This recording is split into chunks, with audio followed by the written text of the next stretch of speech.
मी doctor Sandeep Raut, सहयोगी प्राध्यापक, भारतीय महाविद्यालय मोर्शी। आज या फेसबुक लाईव्हच्या माध्यमातून संत गाडगेबाबांची समाज प्रबोधन चळवळ या विषयावर व्याख्यानाचं आयोजन केलेलं आहे। काल संत गाडगेबाबांची पुण्यतिथी झाली, त्याचं औचित्य साधून आज हा जो फेसबुक लाईव्हच्या माध्यमातून व्याख्यानाचं आयोजन केलेलं आहे आणि त्यानिमित्तानं मला या ठिकाणी निमंत्रित केलं। मी राहुल खांडेकर सरांचं मनपूर्वक आभार मानतो। संत गाडगेबाबांची समाज प्रबोधन चळवळ सध्या आम्ही जर विचार केला तर जागतिकीकरणाचं युग आहे, संगणकाचं युग आहे आणि तंत्रज्ञानाचं युग आहे। जागतिकीकरणामुळे, संगणकामुळे घरच्या घर, गावाच्या गाव संपूर्ण जग अगदी एका जाळ्यात विणल्या गेलं। नवे तंत्रज्ञानाच्या साह्याने आम्ही इतकी प्रचंड प्रगती केली की आम्ही चंद्रावर जाऊन पोहोचलो, मंगळावर जाऊन पोहोचलो। आम्ही संपूर्ण प्रत्येक गोष्टीचा शोध घ्यायला आम्ही सुरू केली। चंद्रावर प्लॉट पाडून घर बांधण्याची व्यवस्था आम्ही करतो आहे। इतकी प्रगत अवस्थेत आम्ही पोहोचलो। आपण प्रत्येक जण घरी बसून फेसबुक लाईव्हच्या माध्यमातून एकमेकांचे विचार ऐकतो आहे। इतकं प्रगत अवस्थेत पोहोचलेला आमचा माणूस, या जगातला 21व्या शतकातला मानव, मग इतकं प्रगत अवस्थेत आम्ही पोहोचलेलो असताना हा गाडगेबाबा नावाचा माणूस जो आहे तो एक वर्ग शिकला नाही, याला स्वतःचं नाव लिहिता आलं नाही, याला आयुष्यभर अंगठा उठण्याच्या दुसरं कोणतं काम केलं नाही, मग या माणसाच्या विचाराची गरज काय, हा प्रश्न आम्हाला पडल्याशिवाय राहत नाही। मित्रो, जरी संगणकाच्या माध्यमातून म्हणा किंवा जागतिकीकरणामुळे आम्ही अगदी संपूर्ण जग अगदी जवळ आलं, सगळं जग म्हणजे एक कुटुंब झाल्यासारखं झालं, एक देश झाल्यासारखं झालं।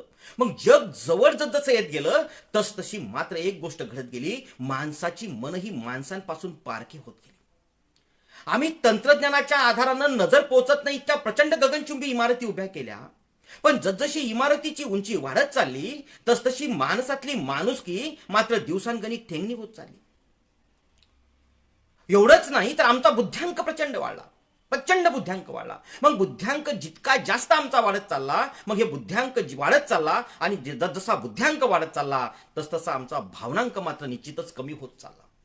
आम्हाला जगात इतर घडणाऱ्या गोष्टींविषयी आमच्या मनामध्ये कोणताही आदर नाही, कोणती आपुलकी नाही, कोणत्या भावना नाही। आम्ही निर्जीवासारखे जीवन जगतो आहोत। मग या बुद्ध्यांक आणि भावनांकातला आम्हाला जर समतोल साधायचा असेल, प्रत्येक माणसामध्ये माणुसकी निर्माण करायची असेल, आणि एवढंच नाही तर प्रत्येक माणसामध्ये मानवतावाद निर्माण जर करायचा असेल तर आम्हाला गाडगेबाबांच्या विचाराशिवाय पुढे जाता येणार नाही। कारण एक विचारवंत असा म्हणतो की अन्नाच्या आणि पाण्याच्या दुष्काळामुळे मुके, प्राणी आणि मनुष्य मरतात, परंतु विचारांच्या आणि संस्काराच्या अभावामुळे संपूर्ण मानवतावादच नेला जातो। आणि मग हा जो मानवतावाद आहे, हा मानवतावाद जर निर्माण करायचा असेल तर त्याचे विचार, तत्वज्ञान आणि कार्य जर कोणाचं महत्वाचं असेल तर ते मित्र गाडगेबाबांचं आहे। आम्ही एक वाक्य जन्मताच ऐकत असतो, भारत हा कृषीप्रधान देश आहे। आणि आता या नवीन 21व्या शतकामध्ये एक नवीन वाक्य आम्ही ऐकतो आहे की भारत हा तरुणांचा देश आहे, कारण जगात सगळ्यात जास्त तरुणांची संख्या जर कुठं असेल तर ती भारतामध्ये असणार आहे। वाईट एका गोष्टीच आहे की कृषीप्रधान देश आहे आणि त्या कृषीप्रधान देशामध्ये शेतकरी आत्महत्या करतो। आमच्या देशात तरुणांची संख्या इतकी प्रचंड आहे की प्रचंड वाढलेली संख्या, आणि त्याच्या आधारावर आम्ही महासत्तेचं स्वप्न पाहतो। आम्ही एपीजे अब्दुल कलामांचं जर व्हिजन 2020 हे पुस्तक वाचलं, त्यात त्यांनी सांगितलेलं आहे की 2020 मध्ये भारत महासत्ता होणार आहे। कारण काय? कारण जगात सगळ्यात जास्त तरुणांची संख्या जर कुठं आहे तर ती भारतामध्ये आहे, आणि त्या तरुणांच्या आधारावर आम्ही राष्ट्र महासत्ता करण्याचं स्वप्न पाहतोय।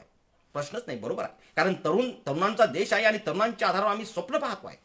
पण माझ्या मनामध्ये प्रश्न असा पडतो की ज्या तरुणांच्या आधारावर आम्हाला राष्ट्र महासत्ता करायचा आहे, तो तरुण जर चंगळवादाच्या आहारी जात असेल, तो तरुण जर व्यसनाधीनतेच्या आहारी जात असेल, किंवा तो तरुण जर या 21व्या शतकामध्ये वावरत असताना, संगणकाच्या युगात वावरत असताना स्वतःच्या मनगटावर विश्वास न ठेवता अंधविश्वासाच्या मागे, रूढी परंपरेच्या मागे धावत असेल, तर त्या तरुणांच्या आधारावर आम्ही राष्ट्र महासत्ता करू का, हा माझ्या समोरचा मोठा प्रश्न आहे। एकीकडे कृषीप्रधान देश आणि त्या कृषीप्रधान देशामध्ये त्या शेतकऱ्यांची अवस्था काय, तर शेतकरी आत्महत्या करतोय. दुसरीकडे तरुणांचा देश, आणि या तरुणांच्या देशामध्ये काय, तर तरुणांच्या बेरोजगारांच्या फौजा आमच्या देशामध्ये निर्माण होत आहे आणि आम्ही विश्वगुरू बनण्याचं स्वप्न पाहतोय. याच्यापेक्षा दुर्दैव आमच्या देशाचं कोणतंच असू शकत नाही. एकीकडे आमच्या देशामध्ये नक्षलवाद वाढतो आहे, आमच्या देशामध्ये दहशतवाद वाढतो आहे, आमच्या देशामध्ये धर्मांधता वाढते आहे. मला तर फार वाईट वाटते. अरे, आमच्या देशाचा स्वातंत्र्यानंतरचा भारतीय राज्यघटनेचा जर आम्ही आधार घेतला, कारण ज्या भारतीय राज्यघटनेच्या आधारावर आम्ही आमचा देश चालवत आहोत, त्या राज्यघटनेनं आम्हाला काय घालून दिलं, कारण आमच्या देशाची सुरुवात फार चांगली झाली, पण मात्र आम्ही उलट्या प्रमाणात जायला लागलो. सुरुवात विज्ञानानं झाली आणि आम्ही आता विज्ञानाकडून स्युडो सायन्सकडे चाललो, सायन्सकडून स्युडो सायन्सकडे चाललो. आधुनिक देवालय म्हणजे काय, शाळा असतील, महाविद्यालय असतील, किंवा दवाखाने असतील, आरोग्याच्या सोयी असतील, ग्रंथालय असतील, यासारख्या सोयी आधुनिक देवालय. आणि आधुनिक देवालयाकडून आमचा प्रवास हा मंदिराकडे होतो आहे. अरे, आमचा प्रवास वैज्ञानिकाकडून साधू बुवा आणि महंतांकडे होतो आहे. याच्यापेक्षा दुर्दैव आमचा कोणतं असलं पाहिजे. मग ह्या सगळे प्रश्न आमच्या समोर आहेत. आमचा प्रवास विज्ञानाकडून स्युडो सायन्सकडे होतो आहे, आमचा प्रवास वैज्ञानिकांकडून साधू बुवा आणि बाबांकडे होतो आहे, आमचा प्रवास हा आधुनिक देवालयांकडून मंदिरांकडे होतो आहे. मग याच्यावरचा उत्तर काय असेल, ही समस्या कशी आम्हाला दूर करता येईल, तर त्याच्यावर निश्चितच मला सांगितलं पाहिजे, नव्हे जाणीवपूर्वक सांगितलं पाहिजे. या सगळ्यातून मार्ग जर आमच्या पुढे कोणता असेल, तर तो मार्ग म्हणजे गाडगेबाबांचे विचार, गाडगेबाबांचं कार्य आणि गाडगेबाबांचं तत्वज्ञान. हे फार महत्वाची गोष्ट आहे. कारण जर आम्ही विचार केला, गाडगेबाबांचा विचार जर घेतले, तर लक्षात घ्या, पहिले गाडगेबाबांची जी दशसूत्री आहे, आजच्या दिवसातला खरा रोकडा धर्म जर कोणता असेल, तर बाबांची दशसूत्री आहे. कारण बाबांनी सांगितलं होतं की भुकेल्यांना अन्न द्या, तहानलेल्यांना पाणी द्या, निर्वास्त्रांना वस्त्र द्या, बेकारांना रोजगार द्या, बेघरांना आसरा द्या. आणि एवढंच नाही, गरीब मुलं मुली असतील त्यांना शिक्षण द्या, गरीब मुला मुलींचे लग्न करा, अंध असेल, अपंग असेल, रोगी असेल त्याला औषधोपचार द्या. आणि एवढंच नाही, तर ज्यानं हिंमत हारली असेल, जो निराश झाला असेल, त्याला हिंमत देण्याचं काम करा. आणि त्याच्याच बरोबर बाबांनी शेवटचं आणि 10वं सूत्र सांगितलं की मुके प्राणी आहेत त्यांना अभय द्या. म्हणजे खऱ्या अर्थानं जर आम्ही लक्षात घेतलं, तर हे जी दशसूत्री आहे, हे दशसूत्रीची इम्प्लिमेंटेशन होणं आज काळाची गरज आहे असं म्हणायला हरकत नाही. याच्यासाठी मी असं म्हणतो की आमच्या देशामध्ये भुकेल्यांना अन्न, संसदेमध्ये मागच्या वर्षीच्या संसदेमध्ये उत्तर देताना सांगितलं, आमच्या देशातल्या 60 ते 70 कोटी लोकांना रोज खायला अन्न मिळत नाही. 70-80 कोटी लोकांना रोज पिण्यायोग्य पाणी मिळत नाही. लोकांना राहण्यासाठी घर नाही. आज आमचे पंतप्रधान म्हणतात, पंतप्रधान का सपना कोणसा आहे, तर हर लोक को घर मिळणार, म्हणजे प्रत्येक माणसाला घर मिळालं पाहिजे, हे पंतप्रधान. आम्ही देशाच्या 75 वर्षानंतर सांगतोय की प्रत्येक माणसाला घर मिळालं पाहिजे. अरे, गाडगे बाबा आमचे 110 वर्षापूर्वी 15 वर्षापूर्वी सांगत फिरत होते, अरे भुकेल्यांना अन्न द्या, तहानलेल्यांना पाणी द्या, निर्वस्त्रांना वस्त्र द्या. आणि तेवढं सांगतच नव्हते. बाबांचे विचार का महत्वाचे आहे, कारण हा माणूस कृतीशील होता. या माणसानं कृती केली, प्रत्येक गोष्टीची पहिले कृती केली आणि ते लोकांना सांगितलं. बाबांना आम्ही का मानलं पाहिजे, कारण बाबांचा आदर्श आमच्या पुढे असलाच पाहिजे. कारण आहे त्याच्या मागचं, कारण बाबा कृतीशील होते. बाबांची प्रत्येक कृती होती, ती कृती झाल्यानंतर बाबा लोकांपुढे सांगायचे की बाबांनो हे असं करा. बाबांनी भुकेल्यांची व्यवस्था करण्यासाठी महाराष्ट्रभर अनेक ठिकाणी अन्नछत्र उभे केले. बाबांनी लोकांना राहण्यासाठी धर्मशाळा उभ्या केल्या, 25 धर्मशाळा उभ्या केल्या. नाशिकची धर्मशाळा जर आम्ही पाहिली, तर 250 कोल्यांची धर्मशाळा गाडगे बाबा आजपासून 95 वर्षापूर्वी उभी करतात. किती मोठं आश्चर्य असलं पाहिजे. आणि तेही एकदम निर्जन डोंगरावर. आश्चर्य करण्यासारखी गोष्ट आहे. 250 कोल्यांची. ना तिथं इंजिनियर होता, ना कोणी तिथं काही होतं. हे गाडगे बाबाच तिथं इंजिनियर होते, गाडगे बाबाच तिथं मिस्त्रीचं काम करणारे होते. सगळं काम स्वतःच्या नियोजनात होतं. म्हणजे एक माणूस किती मोठं काम करू शकतो. म्हणजे मुक्या प्राण्यांना अभयासाठी गौरक्षण बाबांनी स्थापन केले. अरे, बाबांनी आदिवासी विद्यार्थी, कारण शेवटला घटक शिकला पाहिजे म्हणून या देशातली पहिली आदिवासी आश्रमशाळा गाडगे बाबांनी सुरू केली. म्हणजे मुला मुलींचे लग्न लावण्याची व्यवस्था केली, सामूहिक विवाह गाडगे बाबांनी सुरू केले. म्हणजे एकंदरीत आम्ही जर या सगळ्या गोष्टीचा जर विचार करत असलो की गाडगे बाबांनी दशसूत्री जी सांगितली, त्या दशसूत्रीची प्रत्यक्ष अंमलबजावणी केली, म्हणजे गाडगे बाबांनी रचनात्मक कार्य उभं केलं. आणि म्हणून गाडगे बाबांची ही दशसूत्री जी आहे, आम्ही गाडगे बाबा ऐकून होणार नाही, गाडगे बाबा वाचून होणार नाही, तर गाडगे बाबा प्रत्यक्ष अंमलात जर आम्हाला आणायचं असेल, तर ही 10 सूत्र शासनानं तर अंमलात आणलीच पाहिजे. गरिबांच्या शिक्षणाची व्यवस्था काय, त्यासाठी वसतिगृह बाबांनी निर्माण केले. 1917 मध्ये गाडगे बाबांनी चोखामेळा धर्मशाळा काढली पंढरपूरला. आणि पंढरपूरला धर्मशाळाच बाबांनी काढली नाही, तर त्या ठिकाणी बाबांनी आषाढी एकादशीच्या वेळेस लोक लोक राहतील, पण इतर वर्षभर काय होईल, त्या धर्मशाळेचा उपयोग अस्पृश्य मुलांसाठी त्या वसतिगृह म्हणून त्याचा उपयोग केला जाईल. ती धर्मशाळा गाडगे बाबांनी बाबासाहेबांना दिली, बाबासाहेबांच्या पीपल्स एज्युकेशन सोसायटीला जोडली. आणि ती पीपल्स एज्युकेशन सोसायटीला अगदी बाबासाहेब म्हणत होते की बाबा आपण ते नंतर करून घेऊ, पहिले तुम्ही तब्येतीची काळजी घ्या. पण बाबांचा आग्रह होता आणि ती धर्मशाळेच्या सगळे कागद तयार केले आणि ती बाबासाहेबांकडे सोपवले. बाबासाहेबांकडे सोपवले आणि त्या दिवशी बाबासाहेब गाडगे बाबांचं एक वाक्य फार महत्वाचं आहे. ते वाक्य फारच मस्त आहे की बाबा गाडगे बाबा बाबासाहेबांना म्हणाले की आज माझी लेक भल्या घरी पडली, याचा मला अतिशय आनंद होत आहे. यातून काय निर्देश मिळतो आम्हाला? यातून बाबांचं काय म्हणणं होतं की बाबा हे जे सगळे रचनात्मक कार्य केलं होतं, ह्या ज्या सगळ्या ट्रस्ट आणि संस्था उभ्या केल्या होत्या त्या बाबांच्या मुलाबाळाप्रमाणे होत्या. म्हणजे माझी लेक भल्या घरी पडली याचा मला आनंद आहे. धर्मशाळा आणि वसतिगृह बाबासाहेबांच्या पीपल्स एज्युकेशन सोसायटीला देतात आणि माझी लेक भल्या घरी पडली याचा आनंद वाटतो. हे बाबांचं खऱ्या अर्थानं म्हणजे या प्रत्येक गोष्टीची आपली मुलाबाळाप्रमाणे जोपासना केली. म्हणून बाबांचं विचार, कार्य आणि तत्वज्ञान आमच्यासाठी मार्गदर्शक आहे, आमच्यासाठी पथदर्शक आहे आणि म्हणून ते आम्ही खऱ्या अर्थानं समजून घेतलं पाहिजे. गाडगे बाबा म्हणजे काय? अरे चिंध्या चिंध्या पांघरला एक माणूस, ज्याच्या डोक्यावर खापर आहे, ज्याच्या कानात कवडी आहे, ज्याच्या एका पायात बूट आहे, ज्याच्या एका पायात सॉक्स आहे, असा विचित्र आणि वेटगळ वेश परिधान केला, एक मडका आहे, एक काठी आहे, असा विचित्र वेश परिधान केला हा माणूस सतत 51 वर्ष फक्त या समाजाच्या विकासासाठी, या समाजाच्या प्रबोधनासाठी आयुष्यभर झटतो आहे. हे मात्र फार आश्चर्य आहे. मग गाडगे बाबांना आम्ही साधू म्हणतो, त्यांनाही आम्ही महाराज म्हणतो, त्यांनाही आम्ही बाबा म्हणतो. मग इतर साधू महाराजांसारखे प्रश्न आहेत आमच्या पुढे की बाबांनी चिंध्याचं वस्त्र का परिधान केलं असेल? कारण त्यांना एखादा भगव्या रंगाचं वस्त्र, एखादं पांढऱ्या रंगाचं वस्त्र, एखादं पिवळ्या रंगाचं वस्त्र का पण मिळालं नसेल का?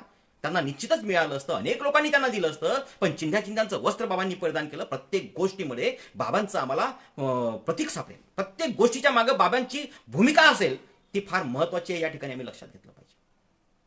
कारण बाबांनी कपडे चिंध्यांचे परिधान केले का? कारण बाबांना माहिती होतं की माझ्या देशामध्ये बहुसंख्य लोकांना घालायला कपडे नाहीत. माझ्या देशातली बहुसंख्य लोक ही उघडी नागरी राहतात आणि या लोकांच्या विकासाकरिता आणि या लोकांच्या प्रबोधनाकरिता मला आयुष्यभर काम करायचं आहे. म्हणून गाडगे बाबांनी स्वतः चिंध्यांचं वस्त्र आयुष्यभर परिधान केलं. गाडगे बाबांच्या हातातली काठी काय होती? गाडगे बाबांच्या हातातली काठी ही प्रतिकात्मक रूपात प्रहार करणारी काठी होती. मग त्या अंधश्रद्धा असतील, रूढी परंपरा असतील, वाईट चालीरीती असतील, याच्यावर गाडगे बाबांची काठी ही प्रहार करायची. एखादा माणूस जर बाबांच्या पायाला गायला आला तर बाबा त्याच्याला काठीचा प्रसाद द्यायचे. एखाद्या ठिकाणी जर रूढी परंपरा आढळत असेल त्या ठिकाणी गाडगे बाबा जाऊन कठोर प्रहार करून यायचे. आणि म्हणून ती गाडगे बाबांची काठी जी होती ती प्रतिकात्मक रूपात प्रहार करणारी काठी होती. गाडगे बाबा जेव्हा गाडगे बाबांच्या डोक्यावरचं मडकं, त्याच मडक्यामध्ये जेवण करायचं, तेच स्वच्छ करून पाणी प्यायचं आणि इतर वेळी ऊन लागू नये म्हणून डोक्यावर घालायचं. मग कशासाठी? एखादं बाबांनी स्टीलचं, पितळीचं, तांब्याचं जर कटोरं घेतलं असतं तर ते कटोर बाबांना आयुष्यभर पुरलं असतं. मग बाबांनी मातीचं मडकं का घेतलं? त्याच्याही मागं बाबांची भूमिका होती. कारण खापर पडलं की फुटणार, म्हणजे ते नष्ट होणार. आणि खापर पडलं, फुटणार, ते नष्ट जर होणार असेल तर त्याचप्रमाणे माझ्या समाजातलं दारिद्र्य असेल, माझ्या समाजातली अंधश्रद्धा असेल, माझ्या समाजातल्या रूढी परंपरा असतील, ज्या सगळ्या वाईट गोष्टी आहेत, जसं खापर क्षणभंगूर आहे त्याचप्रमाणे ह्या गोष्टी देखील क्षणभंगूर आहे. माझ्या प्रामाणिक प्रयत्नाची फक्त गरज आहे. ही बाबांची त्यामागची भूमिका होती. बाबांच्या हातातला खराटा कशाचं प्रतीक होतं? स्वच्छतेचं प्रतीक होतं. आम्हाला माहिती आहे. आम्हाला आता स्वच्छतेचं वेळ लागलंय, आम्हाला सांगावं लागते. गाडगे बाबांना सांगण्याची गरज नव्हती. आजपासून 110 वर्षापूर्वी बाबांनी स्वच्छता अभियान सुरू केलं होतं. प्रत्येक गावागावात, गल्लीत जाऊन बाबांनी महाराजांना सांगितलं की बाबा स्वच्छता ठेवा. कारण स्वच्छता का? स्वच्छतेमुळं मन प्रसन्न होते. मन प्रसन्न झालं की स्वतःची कार्यक्षमता वाढते आणि स्वतःची कार्यक्षमता विकसित झाली तर प्रगती होते. स्वतःच्या प्रगतीतून कुटुंबाची, कुटुंबातून गावाची, गावातून राज्याची आणि राज्यातून देशाची प्रगती होत असते. आणि मग कुठं आम्ही महासत्तेचं स्वप्न पूर्ण करू. कारण जोपर्यंत आमच्या देशाचं सार्वजनिक आरोग्य उत्तम असत नाही, कारण बाबांना माहिती होतं देशाच्या प्रगतीचा पहिला निकष जर कोणता असेल तर त्या देशाचं सार्वजनिक आरोग्य हे उत्तम असलं पाहिजे, याची जाणीव गाडगे बाबांना होती. आणि म्हणून गाडगे बाबांनी स्वच्छतेला महत्त्व दिलं, कारण सार्वजनिक आरोग्य उत्तम असणं म्हणजे देशाच्या प्रगतीचं पहिलं जे क्वालिफिकेशन असते, प्रगतीचं जे महासत्ता बनण्यासाठी पहिलं क्वालिफिकेशन काय असेल तर स्वच्छता असणं. कारण स्वच्छता असली तर आरोग्य चांगलं राहील, आरोग्य चांगलं असलं तर आम्ही चांगल्या पद्धतीनं कामं करू, नागरिक चांगल्या पद्धतीने कामं करतील आणि त्या कामाच्या भरोश्यावर आम्ही पुढे जाणार असतो. हे बाबांची त्यामागची भूमिका होती. आणि आता राहून राहिली बाबांच्या कानातली कवडी. कोणताही फोटो जरी बाबांचा तुम्ही पाहिला तर तुम्हाला निश्चितच कवडी दिसेल. कवडी कशासाठी? कवडी बाबांनी का कानात घातली? आम्ही आमची तरुण मुलं पाहतो, कोणी कानात डूल घालते, कोणी कानात रिंग घालते, वेगवेगळ्या प्रकारचे वस्त्र घालतात, आभूषण घालतात. मग गाडगे बाबांनी कानात कवडी आभूषण म्हणून घातलं असेल का? फॅशन म्हणून घातली असेल का? तर नाही. तर गाडगे बाबा जेव्हा 9 वर्षाचे होते, वडिलांच्या निधनानंतर मामाच्या गावात राहायला आले होते आणि राहायला आल्यानंतर गाडगे बाबा हा लहानसा डेबू गावातल्या मुलांसोबत खेळत होता. खेळत असताना त्याची भांडणं झाली, मुलांची भांडणं झाली आणि त्यातल्या एका मुलाला गाडगे बाबांनी चांगलं मारलं. कारण एक शरीराशीनं धष्टपुष्ट होते, चांगलं मारलं आणि घरी पळून आले. घरी पळून आल्यानंतर थोड्याच वेळानं तो मुलगा आणि त्या मुलाचे वडील त्याच्या घरी आले आणि त्यांनी गाडगे बाबांच्या आईला धमकी वजा इशारा दिला असं म्हणायला हरकत नाही.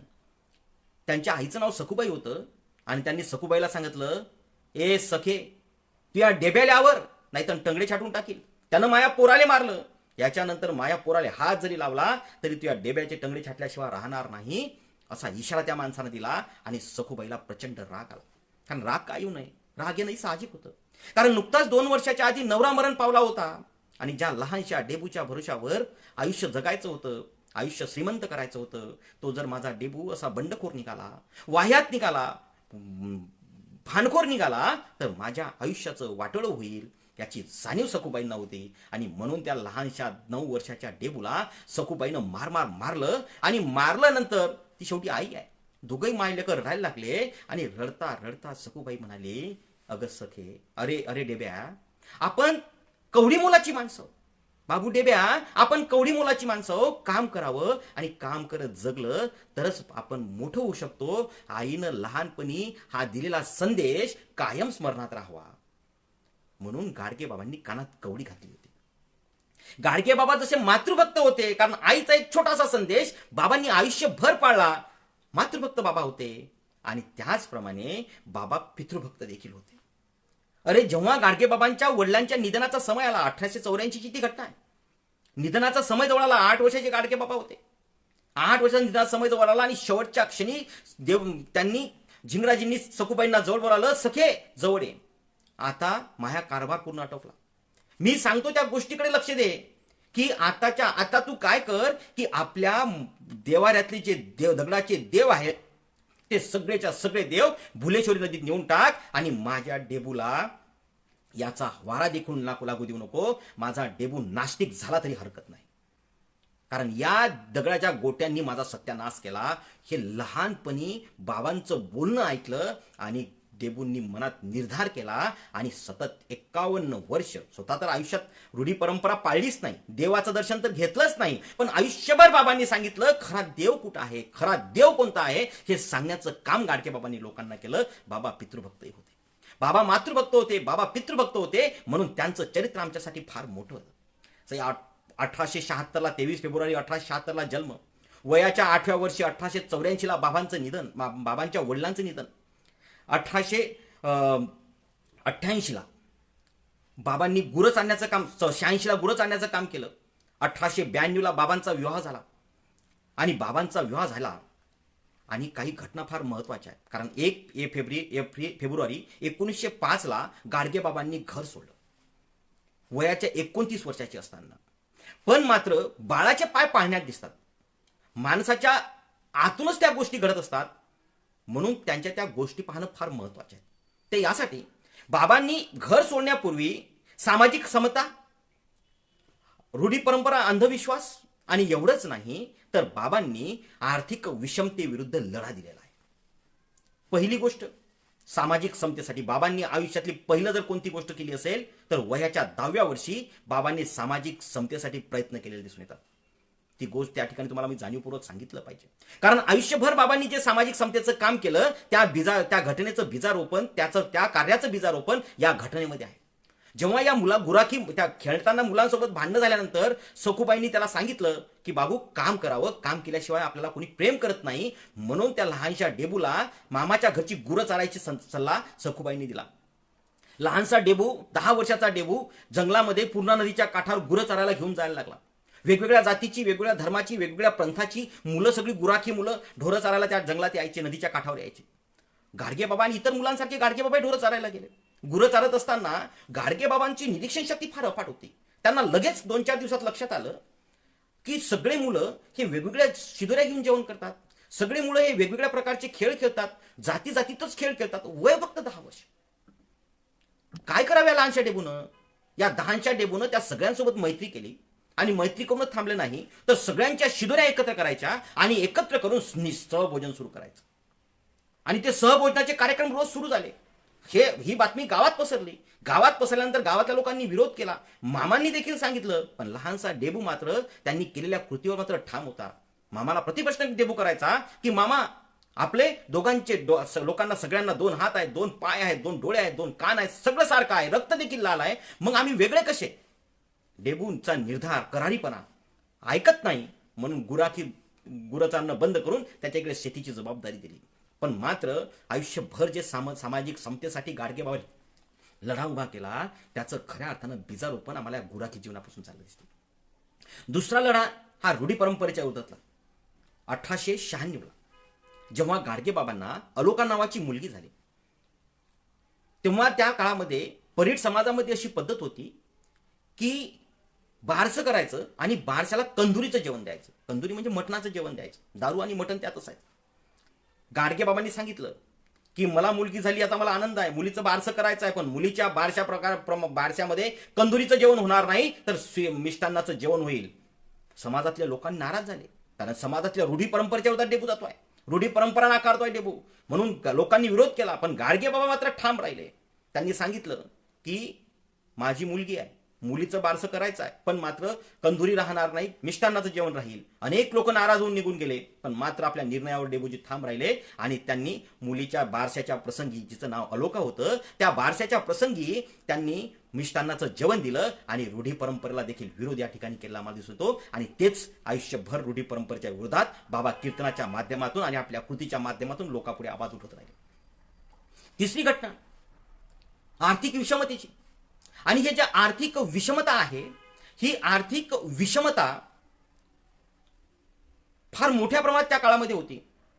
जेव्हा सावकारानं मामाची जमीन ताब्यात घेतली, सावकाराच्या गाव सावकारानं जमिनीच्या त्याच्या ताब्यात घेतले होते. ह्या सगळ्या गोष्टी तुम्हाला आम्हाला सगळ्यांना माहिती आहे. हजारो एकर जमीन एक माणसाकडे राहायची, थोड्या थोड्या अल्प पैशात बळकावल्या जायची. तशीच त्या ठिकाणी तिडके सावकार मूर्तिजापूरचे, त्यांनी ते मामाला थोडंसं कर्ज देऊन कर्ज फेड केलं तरी पात्र परत होत नव्हतं. मग त्या याच्यात मामांचं निधन झालं, आजोबांचं निधन झालं, सगळी जबाबदारी डेबूनवर आली. डेबून अतिशय निष्ठेनं सतत 3 वर्ष अतिशय काटकसीनं जीवन जगून मात्र पीक उत्पन्न भरपूर काढलं आणि सावकाराला दरवर्षी असलेल्या पैशाची परतफेड करत गेले. पण तरीही सावकार फिटत नाही आणि शेत पूर्ण ताब्यात घेणार, अशा प्रसंगी निर्धारानं डेबू उभा राहिला. ज्या दिवशी सावकार उद्या शेताचा ताबा घ्यायला येणार, त्याच वेळेस डेबूजींनी नांगर घेतलं. शेत कोणाचं तर मामाचं, आणि नांगर घेतलं आणि आपल्या निमूटपणे सकाळी नांगर घेऊन नांगर हाकलणं सुरू होतं. तितक्या सावकार आपला लवा जमा घेऊन घोड्यावर बसून शेतात आला आणि तिथूनच जोरानं आवाज दिला, डेबू बाहेर निघ. डेबू बोलला नाही, आपलं डेबूचं काम सुरू. मात्र त्यांनी त्या सावकाराने त्यांचे गुंडे पाठवले, माणसं पाठवले. त्यांनी सावकाराने डेबूजींनी सांगितलं की हनुमंत्या, तुला तुझ्या जर जीव प्यारा असेल तर इथून गुमान निघून जा. पण मात्र ऐकत नाही. त्याची झटापटी झाली. शेवटी बाबांनी याचं रुमणं काढलं नागराचं आणि ते सावकारावर भिरकावून फेकून मारलं. सावकाराचा घोडा घेऊन सावकार पळून निघून गेला. बाबांचं हे आर्थिक विषमतेच्या विरुद्धचा लढा होता. आर्थिक विषमतेमुळे आणि प्रत्येक गोष्टीमध्ये मग गाडगेबाबांच्या विचारामध्ये परिवर्तन व्हायला सुरू झालं. 1904 ची घटना आहे आणि सतत मग 7-8 महिने 10 महिने गाडगे बाबा विचार करत राहिले. माझ्यामध्ये क्षमता होती म्हणून मी सामाजिक क्षमतेसाठी लढू शकलो. माझ्यामध्ये क्षमता होती म्हणून मी रूढी परंपरेच्या विरोधात आवाज उठवू शकलो. आणि माझ्यामध्ये जी ताकद होती म्हणून मी या सावकाराच्या विरुद्ध म्हणजे आर्थिक विषमतेच्या विरुद्ध लढू शकलो. पण माझ्या देशातल्या सामान्य माणसाचं काय? माझ्या आजूबाजूला ज्या ह्या वाईट परिस्थिती आहे, असमानता आहे, सामाजिक समानता नाही, दुसरीकडे रूढी परंपरा इतकी वाढली की त्यामध्ये संपूर्ण समाज गळून गेला. आणि एवढंच नाही तर आर्थिक विषमता इतकी प्रचंड दरी आहे की बोटावर मोजणाऱ्या लोकांना सगळ्या सोयी उपलब्ध आहेत, पण मात्र बहुसंख्य लोक समाज हा मात्र नागवला जातो आहे. या विचारातून परिवर्तन होऊन 1 फेब्रुवारी 1905 ला गाडगेबाबांनी घर सोडलं, तर ते कायमचं, कधीही परत न येण्यासाठी. आणि सतत मग 1 फेब्रुवारी 1905 पासून तर 20 डिसेंबर 1956 पर्यंत गाडगेबाबांनी आयुष्यभर एकाच गोष्टीसाठी प्रयत्न केले, ते म्हणजे या समाजाचा विकास झाला पाहिजे, देशाचा विकास झाला पाहिजे, नवे हा देश महासत्ता झालं पाहिजे. हे गाडगेबाबांनी केलेल्या कार्यावरून आणि कृतीवरून आम्हाला लक्षात येते. मग सतत 51 वर्ष गाडगेबाबांनी जे कार्य केलं त्या कार्यावरून आम्हाला काय मिळते? तर या 2 गोष्टींची देणगी गाडगेबाबांनी आम्हाला दिली. फार महत्वाच्या देणग्या आहेत. पहिली देणगी गाडगेबाबांनी आम्हाला दिली ती देणगी म्हणजे गाडगेबाबांनी आम्हाला विचार करायला शिकवलं. मी उदाहरण प्रत्येकाची देईल तुम्हाला. गाडगेबाबांनी आम्हाला काय शिकवलं? तर बाबांनी आम्हाला विचार करायला शिकवलं. आणि दुसरी देणगी बाबांनी काय दिली? तर बाबांनी आम्हाला जीवन मूल्य शिकवली. मग आता पहिलं उदाहरण सांगतो. गाडगेबाबांचे पहिलं महत्वाचं, गाडगेबाबांनी आम्हाला काय दिलं? तर गाडगेबाबांनी आम्हाला विचार करायला शिकवलं. गाडगेबाबांचं कीर्तन असायचं. कीर्तनामध्ये गोपाला गोपाला देवकी नंदन गोपाला. हो मंडळी, आता मला सांगा तुमच्या गावामध्ये तुम्ही देव किती आहेत? लोक म्हणायचे बाबा देव एक आहे. नक्की देव एक आहे? हो बाबा देव एक आहे. खरं खरं सांगा देव किती आहेत? लोक म्हणायचे देव एक आहे. नक्की देव एक आहे? हो बाबा देव एक आहे. बरोबर, काही हरकत नाही. आता मला सांगा की तुमच्या गावात मारुती आहे का? लोक म्हणायचे हो. तुमच्या गावात मरीमाय आहे का? लोक म्हणायचे हो. तुमच्या गावात मातामाय आहे का? हो. तुमच्या गावात नेस्कामाय आहे का? हो. तुमच्या गावात गणपती आहे का? हो. असे 1 2 3 4 5 50 देवांची यादी गाडगेबाबा तयार करायचे आणि म्हणायचे की बापा मंडळी, तुम्ही तर म्हणतात देव एक आहे, मग ही देवाची जत्रा कुठून आली? हा प्रश्न म्हटल्याबरोबर लोक विचार करायला लागायचे. हवले, गाडगेबाबांनी आम्हाला सांगितलं होतं, विचारलं होतं देव किती? तर आम्ही उत्तर दिलं होतं देव एक आहे. मग हे देव एवढे मोठे कुठून आले? आणि प्रत्येक माणूस विचार करायला लागायचा. म्हणून गाडगेबाबांनी आम्हाला काय शिकवलं? तर गाडगेबाबांनी आम्हाला विचार करायला शिकवलं. सर्वसामान्य माणसांपासून तर बुद्धिवंतातल्या बुद्धिवंत माणसांपर्यंत, सर्वसामान्य माणसालाच नाही तर बुद्धिवंतातल्या बुद्धिवंत माणसांपर्यंत बाबांनी आम्हाला विचार करायला शिकवलं. दुसरी महत्वाची गोष्ट, गाडगेबाबांनी आम्हाला जीवनमूल्य शिकवली. जीवनमूल्य कोणती? तर जीवनमूल्य ही एकूण 10 प्रकारची असतात, ज्यामध्ये सर्वधर्म समभाव आहे, राष्ट्रीय एकात्मता आहे, समप्रतिष्ठा आहे, वैज्ञानिक दृष्टिकोन आहे, प्रामाणिकपणा आहे, संवेदनशीलता आहे, त्यानंतर आपलं वेळेचं महत्व आहे. हे जीवनमूल्याची 10 घटक आहेत. आणि 10च्या 10 घटक गाडगेबाबांनी लोकांना रुजवण्याचा प्रयत्न केला. आम्ही शिक्षक लोक विद्यार्थ्यांमध्ये जीवनमूल्य रुजवतो, पण गाडगेबाबांनी तळागाळातल्या माणसांपासून तर बुद्धिवंतातल्या बुद्धिवंत माणसांपर्यंत जीवनमूल्य रुजवण्याचं काम केलं. आणि म्हणून गाडगेबाबांना कोणी शिक्षक म्हणत नाही, तर आम्ही त्यांना लोकशिक्षक म्हणतो. म्हणून हे जे लोकशिक्षक आहेत, हे लोकशिक्षक गाडगेबाबा आमच्यासाठी प्रेरणादायी आहे. म्हणून लक्षात घेतलं पाहिजे. म्हणून गाडगेबाबांनी पहिलं जे काम केलं ते समप्रतिष्ठेचं काम केलं. कारण जीवनमूल्यातलं पहिलं मूल्य आहे ते म्हणजे समप्रतिष्ठा. गाडगेबाबांनी आम्हाला विचार करायला शिकवलं, पण त्याबरोबर आमच्यामध्ये जीवनमूल्य रुजवली. ह्या दोन्ही गोष्ट जर आमच्यामध्ये आली तर आमच्या विकासाला कोणी रोखू शकणार नाही आणि पर्यायाने देशाचा विकास झाल्याशिवाय राहणार नाही, असं माझं ठाम मत आहे. मी तुम्हाला समप्रतिष्ठेची उदाहरणं देतो 1-2, म्हणजे लक्षात येईल की समप्रतिष्ठा किती महत्वाची असते. एकदा आषाढी एकादशीची वेळ होती. 1949ची ती गोष्ट असली पाहिजे. त्यावेळेस आषाढी एकादशीला भरपूर आणि प्रचंड पाऊस आला होता. आणि प्रचंड पाऊस आल्यानंतर काय झालं की सगळीकडे पंढरपुरात गटार आणि घाण साचलेली होती. आणि ही गटार आणि घाण साचलेली असताना सगळे गाडगेबाबा सकाळीच 5 वाजता उठले. त्यांचे गाडगेबाबांचे सगळी अनुयायी मंडळी सगळी सोबत आणि गटार साफ करण्याचं काम सुरू होतं. मी आधीच एक वाक्य वापरलं, तळागाळातल्या माणसांपासून तर बुद्धिवंतातल्या बुद्धिवंत माणसांपर्यंत बाबांनी विचार करायला शिकवलं, पण त्याचबरोबर प्रत्येक माणसांना जीवनमूल्य शिकवले. हे तुकडोजी महाराजांचं उदाहरण मी देतोय. गाडगेबाबांनी साफसफाई सुरू होती, ते गटाला साफ करणं सुरू होते, तितक्यात तुकडोजी महाराज आंघोळ करून विठ्ठलाच्या दर्शनासाठी निघालेले होते. बाबांची आणि महाराजांची नजरानजर झाली आणि लगेच गाडगेबाबांनी तुकडोजी महाराजांना प्रश्न केला की काबा तुकडोजी बाबा, तुम्ही कुठं चाललात? त्यावर तुकडोजी महाराज म्हणाले की बाबा, मी दर्शनासाठी चाललो. लगेच गाडगे बाबा त्यावर अतिशय उपरोधिकपणे म्हणाले, जावा जावा, लवकर जावा, नाहीतर तुमचं विठ्ठल कुठेतरी निघून जाईल. असं म्हटल्याबरोबर तुकडोजी महाराज विचार करत निघून गेले की जावा जावा, लवकर जावा, विठ्ठल कुठेतरी निघून जाईल म्हणजे काय. 15-20 मिनिटं विचार केला आणि विठ्ठलाचं दर्शन न घेता गाडगेबाबांपुढे येऊन उभे राहिले.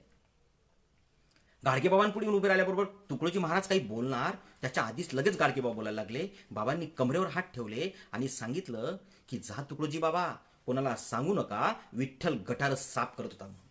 याचा अर्थ काय होतो? विठ्ठल म्हणजे कोण? विठ्ठल गटार साफ करतो म्हणजे काय?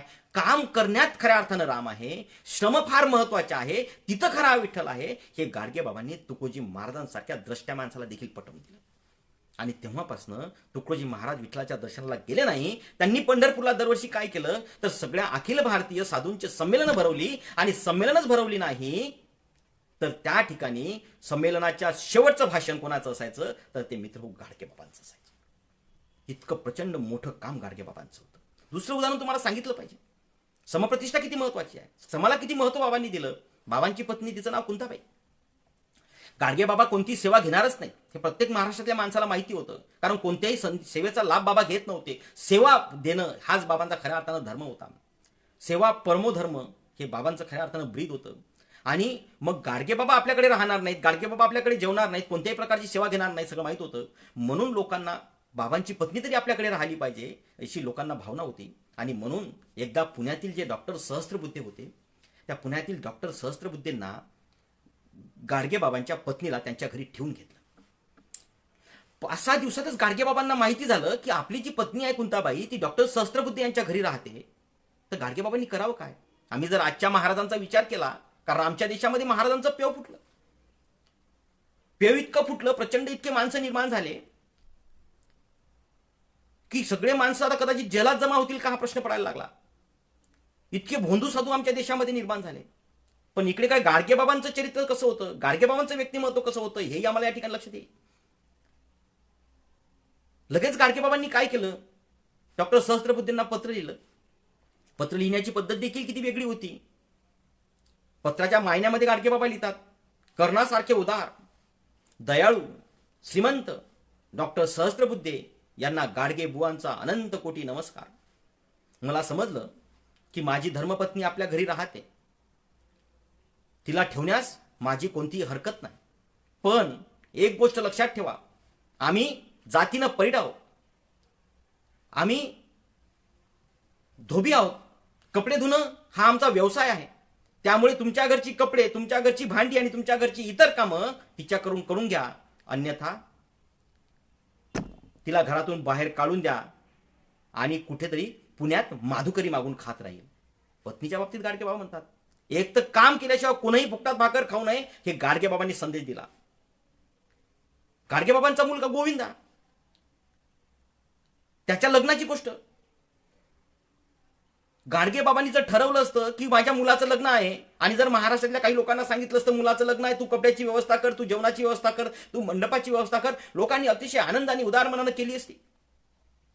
पण मात्र गाडगेबाबांनी आपल्या मुलाचं लग्न अवघ्या 2 रुपयात पार पाडलं. 2 रुपयात पार पाडलं. आणि गाडगेबाबांनी 1.5 रुपया खर्च केला आणि उरलेले पैसे जे होते ते भिकाऱ्यांमध्ये नवरदेव नवरीच्या हाताने वाटून दिले. पण लग्नात कोणता ठाट नाही, कोणत्याही प्रकारचं नाही. म्हणजे बाबांनी जे आम्हाला बचतीचा संदेश दिला, प्रत्येक गोष्ट बाबांनी कृतीत अंमलबजावणी केली, प्रत्येक गोष्ट कृतीत आणली. बाबांनी स्वतः कोणत्याही प्रकारच्या सुविधेचा लाभ कधीच घेतला नाही. बाबांनी मोठ्या मोठ्या धर्मशाळा उभ्या केल्या, पण धर्मशाळेच्या एकाही खोलीमध्ये बाबा कधी झोपले नाही. बाबांची झोपडी त्याच्या बाजूने असायची. खरंच आजच्या साधूंना बाबांचा आदर्श असला पाहिजे. आम्ही 21व्या शतकात आहे, महासत्तेचं स्वप्न आम्ही पाहतो, पण दिवसेंदिवस आम्ही किती अंधश्रद्धेत गळत चाललो याची जाणीव तुम्हा सर्वांना आहे. आम्ही फेसबुकवर लाईव्ह आहे, फेसबुकवर मेसेज असतात, अमकं लिहा, अमक्या देवाचं नाव लिहा, तुमचा दिवस चांगला जाईल, तुम्हाला दिवसात चांगली बातमी मिळेल. जर आम्ही तेवढं लिहिल्यानं जर आम्हाला चांगली बातमी येत असेल तर कशाला आम्हाला काम करावं लागेल, कशाला आम्हाला श्रम करावं लागेल. देह हरी पलंगावरी हा आमचा खऱ्या अर्थानं पिंड झालेला आहे. आम्हाला सगळ्या गोष्टी शॉर्टकटमध्ये मिळाल्या पाहिजे, काही न करता मिळाल्या पाहिजे, हा आमची खऱ्या अर्थानं आमची भूमिका असते.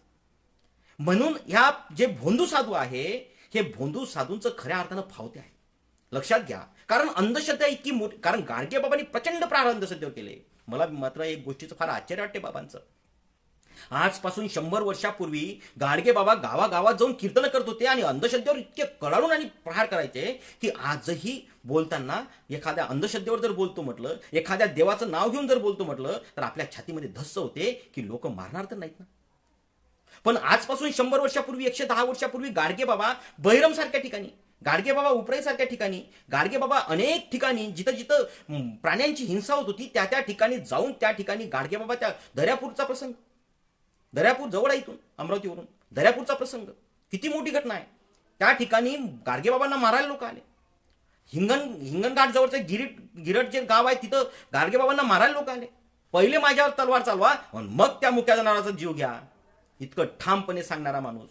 निर्धार मात्र पक्का होता, कारण गाडगे बाबांना या देशाला विकसित करायचं होतं, प्रगतीवर न्यायचं होतं. आणि जर प्रगतीवर जर न्यायचं असेल तर ह्या ज्या गोष्टी देशाला मागं खेचणाऱ्या ज्या गोष्टी आहेत, मग ती अंधश्रद्धा असेल, रूढी परंपरा असेल, अस्वच्छता असेल, किंवा आमच्या देशातली जी असमानता होती, जातीभेद होता, अस्पृश्यता होती, हे जोपर्यंत नष्ट होत नाही, व्यसनाधीनता कमी होत नाही, तोपर्यंत आम्ही पुढे जाऊ शकत नाही, याची जाणीव बाबांना होती. आणि म्हणून आयुष्यभर बाबा या कामासाठी काम करत राहिले. गाडगे बाबांनी कधी देव मानला नाही, गाडगे बाबांनी धर्म मानला नाही, गाडगे बाबांनी कोणता धर्मग्रंथ मानला नाही.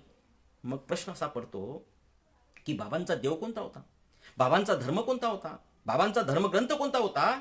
तर मित्र हो, बाबांचा देव होता हा माणूस, बाबांचा धर्मग्रंथ होता, धर्म होता मानवतावादाचा, आणि धर्मग्रंथ होता ज्या ग्रंथामध्ये माणुसकीचं तत्वज्ञान साठवलेलं आहे, तो बाबांचा धर्मग्रंथ होता.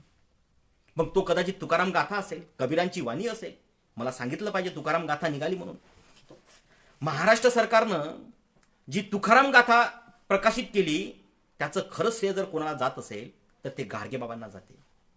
तत्कालीन मुख्यमंत्री बाळासाहेब खेरांना विनंती केली होती की तुकाराम गाथेमुळे लोकांचा विकास होऊ शकतो, म्हणून तुम्ही तुकाराम गाथा शासनाकडून प्रकाशित करा आणि अतिशय कमी किमतीत लोकांना पुरवा. आजही शासनाचा तो उपक्रम सुरू आहे. ते खऱ्या अर्थानं त्याचं श्रेय गाडगे बाबांना आहे. आम्हाला अनेक गोष्टी माहित नाही. आमच्या समाजातला तळागाळातला माणूस शिकला पाहिजे म्हणून जी फी माफीची किंवा स्कॉलरशिपची जी योजना आहे, ह्यासाठी खऱ्या अर्थानं जर प्रयत्न पहिल्यांदा कोणी केले असेल आणि सुरुवात जर कोणी केली असेल तर ते मित्र गाडगे बाबांनी केलं, याचं आम्हाला माहिती नाही. बाळासाहेब खेरांना सांगून बाळासाहेब देसाई त्यावेळेस शिक्षण मंत्री होते आणि शिक्षणासाठी प्रथमतः ती स्कॉलरशिप किंवा शिक्षणासाठी जी फी माफीची सवलत आहे ती निर्माण करण्याचं काम मित्र गाडगे बाबांनी केलं. गाडगे बाबांचा हा धर्म होता, गाडगे बाबांचा हा मानवतावाद होता, हे लक्षात घ्या. कारण सर्वसामान्य माणसांसाठी आवश्यक काय आहे ते निर्माण करण्याचं काम गाडगे बाबांनी केलं. इतर साधू संतांसारखं गाडगे बाबांनी मठ किंवा मंदिरं उभी केली नाही. आम्ही पाहतो साधूंची मठ पाहू आपण, साधूंची मठ पाहताना थक्क होऊन जाते, इतका प्रचंड पैसा त्या मठामध्ये आहे. करोडोच्या इस्टेटी त्यांच्याकडे आहेत, अब्ज रुपयाच्या इस्टेटी त्यांच्या आहेत, त्यांच्या कार जर तितक्या मोठ्या लक्झरियस आहेत, त्या जर पाहिलं तर आम्ही थक्क होऊन जातो. इतकं प्रचंड मोठं या साधू महाराजांचं आहे. मग गाडगे बाबा जर साधू होते तर मग त्यांनी मठ किंवा मंदिर उभी केली नाही, तर मग बाबांनी केलं काय, तर बाबांनी खऱ्या अर्थानं जगण्याच्या सोयी निर्माण केल्या. बाबांनी धर्मशाळा बांधल्या, बाबांनी शाळा बांधल्या, बाबांनी वसतिगृह बांधली, बाबांनी ग्रंथालय बांधली, बाबांनी दवाखाने बांधले, बाबांनी कुष्ठधाम बांधले, बाबांनी पानपोया उभारल्या, बाबांनी त्याचबरोबर गौरक्षण उभी केली. म्हणजे जगण्यासाठी आवश्यक असणाऱ्या सोयी निर्माण करण्याचा काम खऱ्या अर्थानं गाडगे बाबांनी केला. 25 धर्मशाळा, शाळा, वसतिगृह, ग्रंथालय, म्हणजे खऱ्या अर्थानं आमच्यासाठी दवाखाने, कुष्ठधाम हे सगळं निर्माण करण्याचं काम गाडगे बाबांनी केलं. त्याचबरोबर वृद्धाश्रम देखील गाडगे बाबांनी उभं केलं. सामूहिक विवाहाची योजना गाडगे बाबांनी आखली होती. खऱ्या अर्थानं मला तर कदाचित असं वाटते की या भारतामध्ये सामूहिक विवाहाचं पहिलं आयोजन गाडगे बाबांनी केलं असेल. अनेक वेळा गाडगे बाबांनी त्यांच्या काळामध्ये सामूहिक विवाहाचं आयोजन केलं आणि सामूहिक विवाहाच्या माध्यमातून लोकांना बचतीचे संदेश गाडगे बाबांनी दिले. म्हणजे किती मोठं काम आमच्यासाठी करून ठेवलं. म्हणजे आम्ही जे आज अनुभवतो आहे, ज्या गोष्टी आम्हाला खऱ्या अर्थानं माहीतच नाही की याच्या मागचं खऱ्या अर्थानं कोण पुढाकार घेतला असेल. संतती नियमन, लोकसंख्या नियंत्रणावर आवाज उठवणारा या देशातला पहिला माणूस गाडगे बाबा. 1905 पासून कीर्तनातून लोकसंख्या, तुमची आमची अवस्था वाईट का झाली, तर आमच्या घरी संख्या जास्त आहे कुटुंबाची म्हणून आमची वाईट अवस्था. दारिद्र्याची कारण गाडगे बाबांनी सांगितले आम्हाला. आम्ही अजूनही त्या देव धर्मामध्ये गुरफटलेलो आहोत. त्यातून बाहेर काढण्याचं, त्या गुलामगिरीतून बाहेर काढण्याचं काम गाडगे बाबांनी केलं. खऱ्या अर्थानं मित्र लक्षात घ्या की आम्ही गुलामगिरीमध्ये आहोत.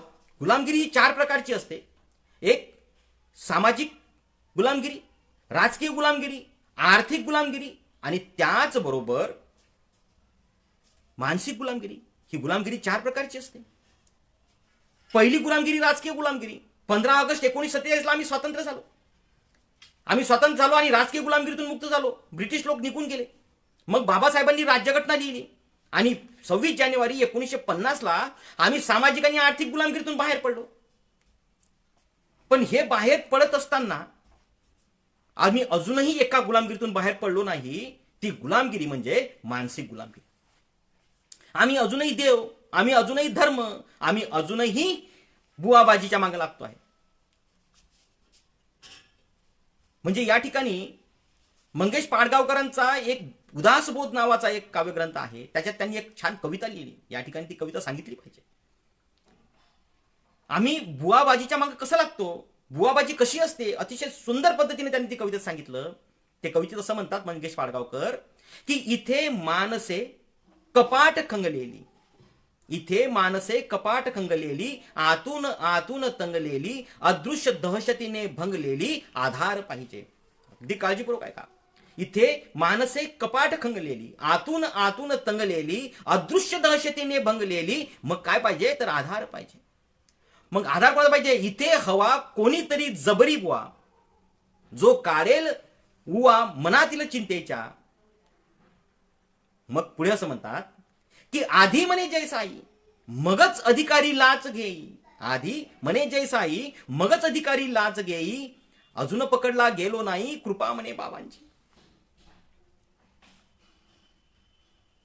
मग पुढे असे म्हणतात पाडगावकर, आम्ही लढायचे नाही, आम्ही शोधायचे नाही आणि आम्ही भिडायचेही नाही आयुष्याला. म्हणजे आम्ही फक्त कसं की आमच्यावर फक्त बाबांनी कृपा करत राहू, आम्ही काही करू, फक्त त्यांची कृपा आमच्यावर असली पाहिजे. ही मात्र अशा प्रकारची मानसिकता झालेली आहे. आम्ही शिरजोरी पुढे लाचार, कणा झिजूनी गेला पार, बुवा नाम जपाचा उच्चार. अतिशय सुंदर आहे. बुवा नाम जपाचा उच्चार, नशा देई नशा देई नशा देई. म्हणजे इतका नशा आम्हाला चढते. तुम्ही आम्ही जर ती आस्था चॅनल वगैरे ते सकाळचे चॅनल दिवसभर त्या चॅनलवर चालू असते आणि ते लोक डोलताना आम्ही पाहतो, आश्चर्य वाटते की आम्ही कशासाठी माना डोलवतो आहे, आम्ही कशासाठी नाचतो आहे, आम्ही काय करतो आहे, आम्ही काय केलं पाहिजे याची आम्हाला या 21व्या शतकात जाणीव असू नये. याच्यापेक्षा आमचं दुर्दैव काय असू शकते. अरे आमचे गाडगे बाबा एकाही वर्गात शिकत नाहीत आणि आम्हाला सांगतात देव हा तीर्थात नसतो, देव हा दगडात नसतो, देव हा धोंड्यात नसतो, तर देव हा कर्मात असतो. हे बाबा मला सांगतात. हे किती मोठे आश्चर्य आहे. बाबा आम्हाला सांगतात, नाही सांगितलं तू पण आम्हाला माहिती आहे, आम्हाला समजते पण उमजत नाही, इतकी अवस्था आहे. म्हणून या सगळ्या बाबा बुवांचं फावते आहे.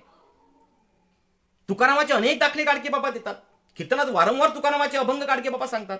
ऐसे कैसे झाले भोंदू कर्म करून या म्हणती साधू, ऐसे कैसे झाले भोंदू कर्म करून या म्हणती साधू, अंगा लावून या राख डोळे झाकून करते पाप, दावनी वैराग्याच्या कळा भोगी विषयाचा सोळा, तुका म्हणे सांगू किती, अरे जळोतयांची संगती जळोतयांची संगती.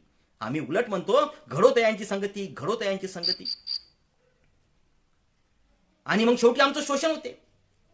मग कोणते आर्थिक शोषण असेल, शारीरिक शोषण असेल किंवा मानसिक असेल, शोषणाचे वेगवेगळे प्रकार आहेत. पण ही व्यवस्था कशासाठी आहे तर ती शोषणासाठी. आणि शोषणाची व्यवस्था नष्ट करण्याचं काम खऱ्या अर्थानं गाडगे बाबांनी केलं. शोषण व्यवस्थाच नष्ट करायची, मग ते आर्थिक असो, सामाजिक असो, मानसिक असो, शारीरिक असो, कोणतेही असो. पण मात्र आम्ही त्याला पुन्हा पुन्हा बळी पडतो. घडोतयांची संगती म्हणतो आम्ही. इतके मोठे उदाहरण आमच्या पुढे असताना पुन्हा आम्ही नवीन बुवांच्या किंवा बाबांच्या तावडीत येतो. पुन्हा त्यांना फावते. म्हणजे आमच्यामध्ये मानसिक गुलामगिरी किती घट्ट बसली पाहिजे हे आम्ही या ठिकाणी खऱ्या अर्थानं लक्षात घेतलं पाहिजे. हे आम्ही या ठिकाणी खऱ्या अर्थानं लक्षात घेतलं पाहिजे.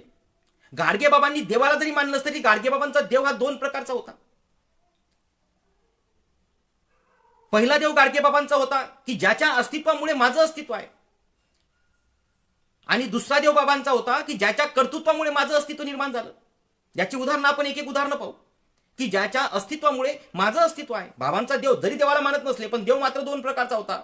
म्हणजे आम्हाला विचार हा करायचा आहे की बाबांचा देव आणि आमच्या देवामध्ये कशी जमीन आसमानची तफावत आहे. आम्ही खऱ्या अर्थानं कोण्या देवाला मानलं पाहिजे याची जाणीव खऱ्या अर्थानं बाबांच्या या देवातून आम्हाला होते. दोन प्रकारचा देव, की गाडगेबाबांनी पहिला देव जो होता की ज्याच्या अस्तित्वाशिवाय माझं अस्तित्व नाही, ही नाशिकच्या धर्मशाळेतली गोष्ट आहे. नाशिकच्या धर्मशाळेत बांधकाम सुरू होतं आणि बांधकाम सुरू असताना संध्याकाळी सगळे लोक जेवण झाल्यानंतर एका जागेवर बसले. मग उद्या कोण कोणतं काम करेल, 1928 सालची गोष्ट आहे, कोण कोणतं काम करेल, कोणाला कोणती जबाबदारी द्यायची सगळी गाडगेबाबांनी वाटून दिली. आणि गाडगेबाबा आपल्या झोपडीत झोपायला निघून जाणार तेवढ्यात बाबांचा एक सेवकांनी प्रश्न केला की बाबा तुम्ही देव पाहिला का? त्यावर लोक म्हणाले, गाडगेबाबा म्हणाले, हो बा मी देव पाहिला, देव मी रोज पाहतो, देव रोज माझ्या भेटीला येते. त्यावर तो माणूस चिडला आणि बाबा असं असते का? तुम्ही आम्हाला बांधकाम करायला सांगता आम्ही बांधकाम करतो, तुम्ही आम्हाला नाल्या साफ करायला सांगता आम्ही नाल्या साफ करतो, तुम्ही आम्हाला साफसफाई करायला सांगता आम्ही साफसफाई करतो, तुम्ही म्हणाल ते काम आम्ही करतो, मग तुम्ही आम्हाला देव का दाखवत नाही? बाबा म्हणाले, चिडू नका, उद्या सकाळी देव माझ्या भेटीला आला की मी तुम्हाला बोलवायला येतो. लगेच सकाळ झाली, गाडगेबाबा आले. गाडगेबाबांच्या हातात ती काठी, चला मंडळी उठा उठा, देवाला देवाला देवाला म्हटल्याबरोबर ही माणसं अशी उठून उभी राहिली जसा याच्या अंगात देवाला होता. लगेच गाडगेबाबा पुढे आणि त्यांच्या मागे सगळे लोक गाडगेबाबांच्या मागे मागे मागे मागे 70-80 जण होते. सगळेच लोक गाडगेबाबांच्या मागे धावत आले आणि गोदावरी नदीच्या काठावरती धर्मशाळा आहे. बाबांची ती धर्मशाळा आहे, त्या धर्मशाळेच्या समोर गोदावरी नदी आहे. नदीच्या काठावर बाबा उभे राहिले आणि त्यांनी सूर्यनारायणाकडे बोट दाखवलं. तो पहा म्हणे तुमचा देव तुमच्या भेटीला रोज येतो की नाही. सूर्याचं जर अस्तित्व नसलं तर तुमचं माझं अस्तित्व राहील का? निसर्गाचं अस्तित्व नसलं तुमचं माझं अस्तित्व टिकेल का? मग झाडे लावा झाडे जगवा कशासाठी? कशासाठी आम्ही निसर्गाच्या मागे लागलो? कशासाठी ऑक्सिजन पार्क आम्हाला निर्माण करावे लागतात? कारण त्याच्याशिवाय आमचं जगणं शक्य नाही. म्हणजे सूर्याच्या निसर्गाच्या अस्तित्वाशिवाय आमचं अस्तित्व नाही हे गाडगेबाबांनी माणसांना पटवून दिलं. आणि खऱ्या अर्थानं आमचा तो देव आहे, कारण त्याचं अस्तित्व आहे म्हणून आमचं अस्तित्व आहे. दुसरा देव बाबांचा होता की ज्यांच्या कर्तृत्वामुळे माझं अस्तित्व निर्माण झालं. बाबा कीर्तनातून हे उदाहरणं द्यायचे आणि सांगायचे की बाबासाहेब आंबेडकर अतिशय दलित कुटुंबात शिकले, दलित कुटुंबात जन्माला आले, अस्पृश्य कुटुंबात जन्माला आले, अतिशय गरीब 18 विश्व दारिद्र्य असलेल्या कुटुंबात जन्माला आले. मग अतिशय गरीब कुटुंबात जन्माला आलेला माणूस आणि काय केलं तर शिक्षण घेतलं आणि किती मोठी कमाई केली, तर आमच्या देशाची घटना लिहिली, आमच्या देशाची घटना. आणि म्हणून बाबासाहेब आंबेडकर की जय, बाबासाहेब आंबेडकरांच्या नावाचा जयघोष गाडगेबाबा कीर्तनातून करून घ्यायचे. लोकांना बाबासाहेबांच्या कार्याची महती पटवून द्यायचे आणि जाणीव करून द्यायचे की बाबासाहेबांनी कर्तृत्व गाजवलं म्हणून खऱ्या अर्थानं आमचं अस्तित्व निर्माण झालं. आम्ही खऱ्या अर्थानं आनंदाने जीवन का जगतोय? जरी आम्ही स्वतंत्र झालो असलो तरी आमच्या संविधानामुळं आम्ही खऱ्या अर्थानं जे आमचं अस्तित्व आहे किंवा आम्ही जगतो आहे. आणि ते कोणामुळं? तर ते बाबासाहेबांमुळे. गाडगेबाबा सांगायचे, अरे स्त्रियांच्या शिक्षणाची व्यवस्था कोणी केली? तर त्या सावित्रीबाईंनी आणि ज्योतिबांनी केली. आणि सावित्रीबाई ज्योतिबा झाले नसते तर आमच्या स्त्रिया शिकल्या असत्या का? आणि शिकल्या नसत्या तर इतक्या मोठ्या वरच्या पदावर जाऊन पोहोचल्या असत्या का? याची जाणीव लोकांना करून द्यायचे. आणि म्हणून त्यांचं कर्तृत्व होतं म्हणून आमचं कर्तृत्व आहे याची जाणीव गाडगेबाबा लोकांना करून द्यायचं. त्यांच्या कर्तृत्वामुळे आमचं अस्तित्व निर्माण झालं. गाडगेबाबा गांधीजींचं उदाहरण द्यायचे, कीर्तनामध्ये वारंवार सांगायचे, आमच्या देशावर इंग्रजांनी 150 वर्ष राज्य केलं. 150 वर्षामध्ये गाडगेबाबा म्हणायचे, अरे 150 वर्ष राज्य केलं, मग आम्हाला इंग्रजांच्या गुलामगिरीतून मुक्त करण्यासाठी कोणता देव आला होता का? कोणता राम आला होता का? लक्ष्मण आला होता का? हनुमान आला होता का? गाडगेबाबा नाव घेऊन सांगायचे. मग कोण आलं? तर गांधीजी नावाचा एक माणूस आला. त्यांना फक्त चले जाव म्हटलं, इंग्रज गेले की राहिले हा प्रश्न करायचे आणि लगेच गाडगेबाबा गांधीजींच्या नावाचा जयघोष करून घ्यायचे, बोला महात्मा गांधी की जय. लोक मोठ्यानं जय म्हणायचे. लोकांचा आवाज कमी आला तर लोकांना सांगायचे की इतके तुमच्यासाठी खस्ता खाल्ल्या आणि तुमच्या आवाज निघत नाही याची जाणीव. म्हणजे काय की ज्या माणसांनी आमच्यासाठी खऱ्या अर्थाने कर्तृत्व गाजवलं ते कर्तृत्व निर्माण कर्तृत्वामुळे आमचं अस्तित्व निर्माण झालं आहे याची जाणीव बाबा आम्हाला करून द्यायचे. अशा प्रकारचे बाबांचे 2 देव होते. अरे अंधश्रद्धेत तर आम्ही किती कळलं. आम्ही खऱ्या देवाचं खरा आमचा देव सोडून देतो. कारण ज्यानं आमच्यासाठी खस्ता खाल्ल्या, ज्यानं आमच्यासाठी खऱ्या अर्थानं जेल उपभोगली असतील, ज्यानं आमच्यासाठी संपूर्ण संसाराची त्याग केला असेल, त्याच्याऐवजी आम्हासाठी कोण काहीच केलं नाही, त्या देवाच्या दगडाच्या धोंड्याच्या मागे आम्ही लागतो. कीर्ती धोंडा पाणी देव रोकडा सज्जनी गाडगेबाबा तुकारामात दाखला देऊन सांगायचे. म्हणजे वारंवार गाडगेबाबा त्या देवांवर, त्या दगडांवर, मूर्त्यांवर प्रहार करायचे आणि लोकांना जाणीव करून द्यायचे की खऱ्या अर्थानं आमचा देव कोणता आहे. आम्ही विचार केला पाहिजे प्रत्येक गोष्टीच्या. बाबांनी तुम्हाला आधीच सांगितलं की गाडगेबाबांनी आम्हाला काय शिकवलं, तर बाबांनी आम्हाला विचार करायला शिकवलं. हे विचार करण्यासारखंच आहे. निसर्गामुळेच आमचं अस्तित्व आहे.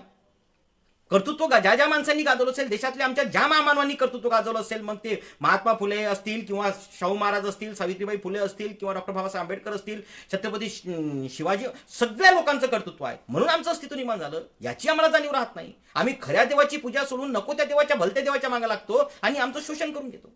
शोषणाची या व्यवस्थेवर प्रहार करण्याचं काम खऱ्या अर्थानं गाडगेबाबांनी केलं. त्यातून गाडगेबाबांनी समाजाला बाहेर काढण्याचं काम केलं. ही जी मानसिक गुलामगिरी आहे, ती मानसिक गुलामगिरी जाणं आमच्यासाठी फार आवश्यक आहे. कारण आमच्या विकासासाठी कोणतंही काम झालं केलं तर ते देवानं केलं. जर एखादं काम झालंच नाही तर ते देवाला मंजूर नाही. आम्ही दोन्ही गोष्टी आमच्याच जवळ आहेत. पण मात्र झालं काम ते आम्ही श्रमामुळे केलो, ह्याची जाणीव आम्ही करत नाही. विज्ञानात तितकी आम्ही प्रगती केली. अरे आमच्या घरचा माणूस मेला तर आम्हाला 10व्याशिवाय पर्याय नाही, आम्हाला 13वीशिवाय पर्याय नाही. आमच्या घरी आम्ही मेलेल्या माणसाला नवीन कपडे घालतो. गाडगेबाबा काय म्हणायचे? अरे जित्यास चिंधी. गाडगेबाबांचं अतिशय रोखठोक प्रतिपादन असायचं. जित्यास चिंधी आणि मेल्यास नवी गुंडी. म्हणजे जिवंत माणसं चिंध्या चिंध्या घालतात आणि मेलेल्या माणसाला नवीन कपड्यात गुंडाळून चालतात. अरे जित्यास चिंधी मेल्यास नवी गुंडी हे मुडदाड पेन्शनशास्त्र सोडून द्या आणि नवा जिता जागता धर्म जागवा. कोणता धर्म जागवा म्हणते गाडगेबाबा? जित्यास चिंधी मेल्यास नवी गुंडी हे मुर्दाड पेन्शनशास्त्र सोडून द्या. हे मुर्दाड आहे पेन्शनशास्त्र. माणूस जिवंत असे पण त्याची खऱ्या अर्थानं सेवा करा. हे गाडगेबाबा आम्हाला जाणीव करून देतात. अरे आम्ही मेल्यानंतर सगळे करतो. मेल्यानंतर रोज ताट वाढतो, रोज ताट फिरवतो. मेल्यानंतर मोठं दस्व करतो, मेल्यानंतर मोठी तेरवी करतो, वर्षभरानं श्राद्ध विधी करतो. किती दुर्दैव आहे आमचं. त्या मेलेल्या माणसाचा आत्मा काय म्हणत असेल? तो मेलेल्या माणसांचा आत्मा म्हणत असेल, अरे मानसा मला पुष्पगुच्छ कशाला, अरे मानसा मला पुष्पगुच्छ कशाला, प्रेतासाठी मखमली वस्त्र कशाला. अतिशय सुंदर आहे कवींचं म्हणणं. अरे मानसा मला पुष्पगुच्छ कशाला, प्रेतासाठी मखमली वस्त्र कशाला, जगलो तेव्हा साधी चटणी भाकर नव्हती. उगीच आता मरणानंतर खीर कशाला, उगीच आता मरणानंतर खीर कशाला. मरणानंतर आम्ही खीर करतो, मरणानंतर नवीन कपडे देतो, मरणानंतर आम्ही हारतुरे वाहतो, पण जिवंत असताना त्या माणसाचा हाल करून मारतो. हे मात्र आमच्या खऱ्या अर्थानं आमचं दुर्दैव आहे, आमच्या बहुजन समाजाचं दुर्दैव आहे. हे आम्ही या ठिकाणी समजून घेतलं पाहिजे. एक कवी तर असा म्हणतो, त्यानं फार सुंदर वर्णन केलं आमच्या विदर्भाचं.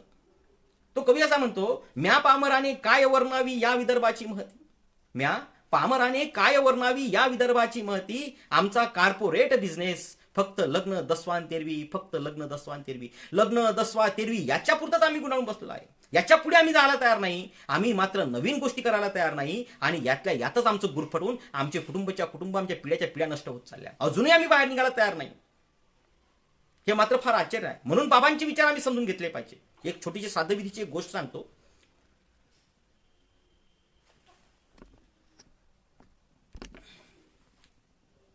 एक गोष्ट सांगतो की नाशिकला जी बाबांची धर्मशाळा आहे, त्या धर्मशाळेच्या समोर म्हणजे गोदावरी नदी आणि तिथंच इकडच्या काठावर धर्मशाळा आहे, तिकडच्या दुसऱ्या काठावर पंचवटी म्हणून ठिकाण आहे.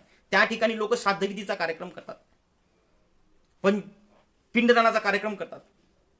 अशीच गाडगेबाबा धर्मशाळेत चालले होते. जात असताना त्यांना त्या ठिकाणी 4 टकले केलेल्या माणसांनी एक पूजा करणारा माणूस दिसला. त्या ठिकाणी भात ठेवला होता. गाडगेबाबांनी आपल्या धर्मशाळेत जाणं सोडलं आणि मोर्चा तिकडे नेला. तिकडे गेल्यानंतर त्या ठिकाणी गाडगेबाबा गेले. त्या ठिकाणी भात ठेवला होता. म्हणाले, महाराज मला भूक लागली, तो भात द्या. महाराज म्हणे, ए वेड्या चल निघेतून, आमची पूजा सुरू आहे. गाडगेबाबा हटकोर माणूस, द्या ना म्हणे भात. म्हणे, बाबा मी उपाशी मध्ये तेवढा भात खातो. ए वेड्या, आमचा स्वर्गातला बाप अजून जेव्हा राहिला, आमची पूजा पूर्ण व्हायची राहील, चल निघेतून. पुन्हा गाडगेबाबा म्हणाला, द्या ना म्हणे भात. म्हणे, बाबा 3 दिवस झाले मी उपाशी आहो, मला कोणी खायला देत नाही, तेवढा भात खातून निघून जातो. ए वेड्या, तुला आम्ही सांगून आलो ना, आमचा स्वर्गातला बाप अजून जेवायचा राहिला, आमची पूजा पूर्ण व्हायची राहिली आणि तू निघितून. मग तसे जर गाडगेबाबा निघून गेले असते, ते गाडगेबाबा कसले? लगेच गाडगेबाबा गोदावरी नदीच्या काठावरून खाली उतरले. गाडगेबाबांनी पाणी फेकायला सुरू केली. पहिली या लोकांना भात मागून डिस्टर्ब केला. स्वर्गातल्या बापासंग नुकतंच कनेक्शन जोडणं सुरू होतं. भात मागून डिस्टर्ब केला आणि आता अंगावर पाणी उडायला लागलं. लोकांना राग यायला लागला. गाडगेबाबांचं पाणी फेकणं सुरू झालं. हे लोक ओले व्हायला लागले. ए वेड्या चल निघ इथून, आमच्या अंगावर पाणी उडते. गाडगेबाबा एक नाही 2 नाही, गाडगेबाबांचं पाणी फेकणं सुरू. सातत्यानं पाणी फेकत आहे. लोक, ए वेड्या चल निघ इथून, आमच्या अंगावर पाणी उडतो, समजत नाही का? बाबा काहीच बोल नाही. पुन्हा गाडगेबाबांचं पाणी फेकणं सुरू. अरे वेड्या काय करतोय म्हणे, बा तू, आमच्या अंगावर पाणी उडतो, समजत नाही का? गाडगेबाबा उठून उभे राहिले. आणि सांगायला लागले काही नाही करत म्हणे बा, त्या अमरावती जिल्ह्यात माझ्या वावर आहे त्याला पाणी देऊन राहिलो म्हणे. ते महाराज म्हणाले की मूर्ख आहेस का तू, इथून म्हणे अमरावती जिल्ह्यात पाणी जात असते का म्हणे. नाही म्हणे बा, मला असं वाटलं तुमचा जमिनीवरचा भात स्वर्गातल्या बापाले चालला, माय पाणी जमिनीवरच्या जमिनीवर का जाणार नाही, असा प्रश्न गाडगेबाबांनी उपस्थित केला. आणि विचार करायला भाग पाडलं. खरी गोष्ट आहे की जमिनीवरचं पाणी जर जमिनीवर जाऊ शकत नाही तर जमिनीवरचा भात स्वर्गात जाईल कसा, हा प्रश्न बाबांनी उपस्थित केला. आणि आमच्या विचार चक्र गतिशील करण्याचं काम बाबांनी केलं. बाबांनी शिक्षणासाठी किती मोठे प्रयत्न केले. अंधश्रद्धा निर्मूलन असेल, व्यसनमुक्ती असेल, आणि शिक्षणासाठी देखील तितकंच मोठं कार्य गाडगेबाबांनी केलं. पंजाबराव देशमुखांनी जेव्हा श्रद्धांजली वाहिली अमरावतीच्या पंचवटीजवळचं शिवाजी कॉलेज आहे त्या ठिकाणी, त्या पंचवटी श्रद्धांजली वाहताना सांगितलं की मी ही जी माझी आज संस्था उभी आहे, या संस्थेचं खरंच श्रेय जर कोणाला जात असेल तर ते गाडगेबाबांना जाते. कारण वर्गणी जमा कशी करायची, लोकांकडून घ्यायची कशी, संस्था उभी कशी करायची, मोठी कशी करायची, हे जर मी कोणाकडून शिकलो असेल तर ते गाडगेबाबांकडून शिकलो. इतकं प्रचंड मोठं काम गाडगेबाबांचं शिक्षणासंदर्भातलं होतं. अरे रयत शिक्षण संस्थेचं उदाहरण तुम्हाला मी सांगितलं पाहिजे. रयत शिक्षण संस्था जी आहे, ही रयत शिक्षण संस्था जी कर्मवीर भाऊराव पाटलांनी स्थापन केली होती 1919ला, आणि 1919 ते 1948 पर्यंत रयत शिक्षण संस्था चालू होती. पण 1948ला काय झालं की एका काही कारणामुळे रयत शिक्षण संस्थेची ग्रँड बंद करण्यात आली. ग्रँड बंद केली. 6 महिने झाले, 8 महिने झाले, 10 महिने झाले. कर्मवीर भाऊराव पाटलांनी स्वतः जवळचं होतं नव्हतं ते सगळं घरदार सगळं विकतिक केलं. शाळा चालवण्याचा खूप प्रयत्न केला, वसतिगृह चालवण्याचे खूप प्रयत्न केले, पण शेवटी आता चालवणं शक्य नाही हे जेव्हा त्यांच्या लक्षात आलं तेव्हा 1948 मध्येच ते गाडगेबाबांना भेटायला आले. गाडगेबाबा त्यावेळेस नाशिकला होते. गाडगेबाबांची त्यांनी भेट घेतली आणि गाडगेबाबांसमोर दिसल्याबरोबर ते रडायला लागले आणि हात जोडून सांगायला लागले की बाबा आता मला माफ करा, मी तुमची इच्छा आता पूर्ण करू शकत नाही. बाबा म्हणाले भाऊराव पाटील काय झालं, रडू नका, सांगा काय झालं ते, मी बघतो काय करता येतं. तर त्यांनी सांगितलं की बाबा इतके 7-8 महिने झाले, 10 महिने झाले, ग्रँड बंद झाली, मी खूप प्रयत्न केले, पण आता मला संस्था चालवणं शक्य नाही, कारण माझ्याकडे कोणत्याच प्रकारचा पैसा नाही. गाडगेबाबांनी काय सांगावं, भाऊराव पाटील काळजी करू नका, तुम्ही जा, मी काय करताय ते पाहतो.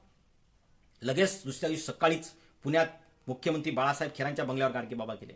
जसे गाडगेबाबा येत आहे मुख्यमंत्र्यांना समजल्याबरोबर मुख्यमंत्री धावत गेट पाशी आले आणि बाबा इतक्या सकाळी आपण कसे काय आलात, काही काम असतं तर मला बोलवायला पाहिजे होतं, महाराष्ट्राचा मुख्यमंत्री म्हणून तू लक्षात घ्या, मला बोलवायला पाहिजे होतं.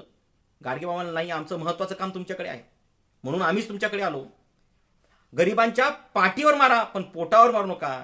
तुम्ही जी रयत शिक्षण संस्थेची ग्रँड बंद केली ती चालू करा, कारण कर्मवीर भाऊराव पाटील गरिबांच्या पोरांना शिकवते, ती पोरं शिकली तर पुढे जातील, नाही तर मात्र त्यांचं आयुष्य मात्र खराब होईल, हे बाबांनी मुख्यमंत्र्यांना सांगितलं. आणि तातडीनं जे शिक्षण मंत्री देसाई होते, बाळासाहेब देसाई होते, त्यांना लगेच बाळासाहेब खेरांनी आदेश दिला आणि ताबडतोब एका दिवसात ग्रँड सुरू करून दिली. इतकं मोठं गाडगेबाबांचं महत्व होतं.